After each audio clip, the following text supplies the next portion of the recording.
Assalamualaikum warahmatullahi wabarakatuh. Perkenalkan, nama saya Devi Fitriani. Pada kesempatan kali ini, saya akan mempresentasikan tugas saya, yaitu ini adalah tugas pertemuan 15 pada mata kuliah Manajemen Retribusi Daerah dengan dosen pengampunya, yaitu Bapak Hakadri Fitra, SE, MM, AK. Pada soal pertama, yaitu adalah ini dalam jutaan rupiah. Pada tahun ada 4 tahun, yaitu 2013, 14, 15, dan 16. Bisa dilihat pada kolom terdapat 6 retribusi, dan di sini kita menentukan estimasi retribusi objek wisata pada tahun 2017 dengan metode yang pertama SMA, yang kedua exponential smoothing dan vektor 0,7. Yang ketiga, transformasi moving average atau TMA. Metode kuadrat terkecil apabila diketahui realisasi retribusi objek wisata tahun 2017 adalah 166 juta, maka metode estimasi manakah yang mendekati? Yang pertama itu adalah Simple Moving Average atau SMA. Pada tahun 2013 pendapatannya 152 juta, pada tahun 2014 150 juta, pada 2016 165 juta, dan jumlahnya 627 juta. Rata-ratanya 156 juta 750 ribu, dan IST 2017-nya 116 750 juta.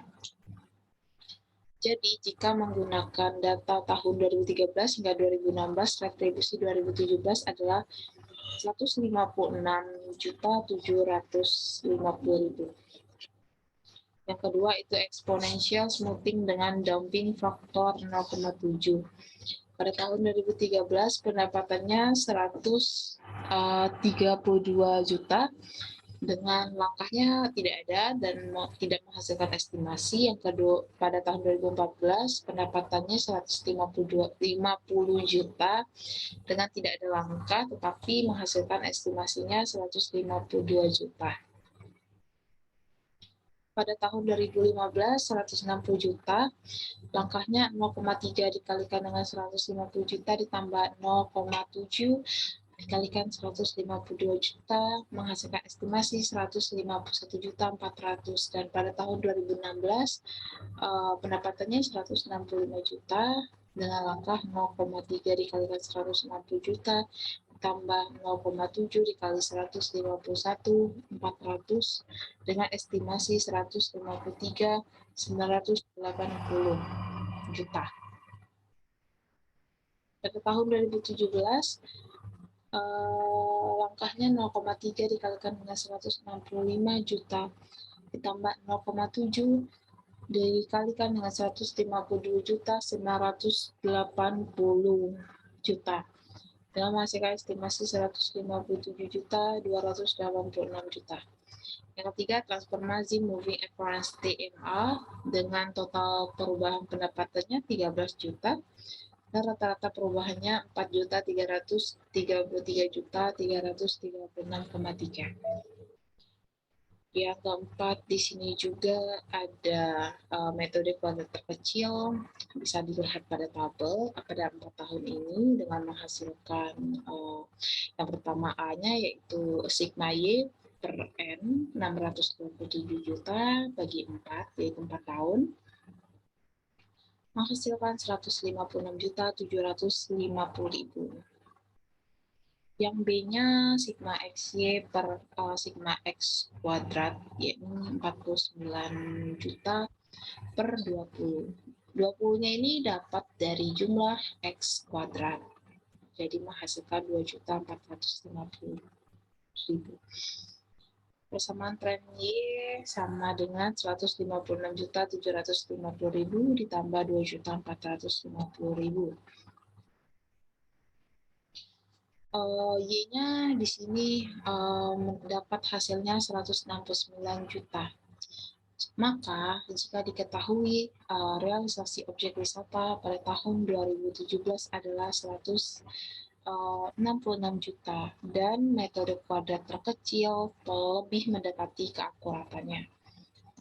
Yang kedua, pada soal yang kedua ini, lakukan pemetaan potensi retribusi untuk semua jenis retribusi di atas berupa persentase yang berada pada posisi prima, potensial, berkembang, dan terbelakang dalam jutaan rupiah. Pada tahun 2013, tahun 2014, 2015, dan 2016. Ini adalah retribusi pasar. Yang kedua, retribusi parkir di tepi jalan umum. Yang ketiga, retribusi parkir. Yang keempat, retribusi objek wisata. Yang kelima, retribusi izin gangguan. Yang keenam, retribusi izin mendirikan bangunan. Dari hasil pemaparan hasil perhitungan di atas, berapa persenkah yang berada pada posisi prima dan potensial berkembang dan terbelakang? Retribusi pasar itu rata-ratanya YI per Y-nya 1,653 dan rata-ratanya kuadrat C1 per kuadrat sigma Y sama dengan 0,874, maka diperoleh proporsi besar dari 1 dan pertumbuhannya kecil dari 1, sehingga retribusi pasar pada posisi potensial.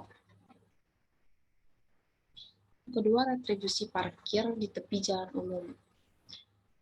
Di sini maka diperoleh proporsinya yaitu kecil dari 1 dan pertumbuhannya besar dari 1. Sehingga retribusi parkir di tepi jalan umum berada pada posisi berkembang. Ketiga, retribusi parkir rata-rata YI per Y-nya 0,7995 dan rata-rata sigma Y per sigma Y-nya sama dengan 0,583. Maka diperoleh pada posisi terbelakang. Yang keempat, dari rata-rata YI per Y-nya dan rata-rata sigma YI per sigma Y-nya, maka diperoleh hasil yaitu retribusi objek wisata berada pada posisi potensial. Yang kelima, retribusi izin gangguan. Dari hasil rata-ratanya, YI per Y dan rata-rata sigma YI per sigma Y-nya, diperoleh hasil bahwa retribusi izin gangguan itu berada pada posisi berkembang. Dan diperoleh hasilnya itu prima 0, karena dia 0 menghasilkan 0%. Ketika potensial itu 2, yakni 30%. Yang ketiga berkembang 3, ada 3, yaitu 50%, dan terbelakang 1, 20%, dan hingga dijumlahkan keseluruhannya menjadi 100%. Yang ketiga, buatlah contoh menghitung potensi retribusi parkir. Yang kedua, buatlah contoh menghitung potensi retribusi parkir di tepi jalan umum. Yang ketiga, buatlah contoh menghitung potensi retribusi terminal. Pasar Jumat di Kota Selamatan merupakan sebuah pasar pemerintah daerah yang buka setiap hari. Diketahui jumlah kios, los, dan lapak yang ada di Pasar Jumat berdasarkan informasi dari UPTD Pasar Jumat adalah jumlah kiosnya 125 kios, jumlah losnya 150 los, yang ketiga jumlah lapaknya 375 lapak. Tarif kios ini sendiri yang pertama 125, tarif losnya 3.500, tarif lapaknya 1.500. Cara perhitungannya 125 kios dikalikan dengan 1.000 per hari dikalikan 365. 365 menghasilkan 228.125 juta. B, 350 dikalikan 3.500 per hari dikali 365 menghasilkan 151.625 juta. Dan jumlah keseluruhannya yaitu adalah 625.62.500. Berdasarkan hasil survei lapangan, rata-rata kios, yakni 112 kios menghasilkan 206.225.000. Ini perhitungan PRDB-nya. Selanjutnya itu adalah Jalan Imam Bonjol di Kota X. Untuk contoh parkir di tepi jalan umum.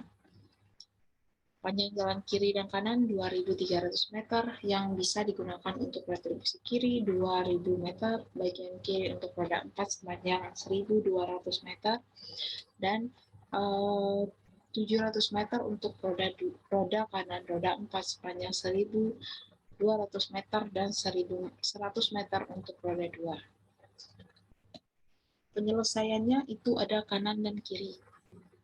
Kanan dan kiri yang pertama itu yang di kanan menghasilkan 2.556.000.000, untuk kirinya 3.498.890, dan total potensi retribusi pelayanan parkir di tepi jalan umum itu hasil kanan dan kiri ditambahkan menghasilkan 6.053.890.000.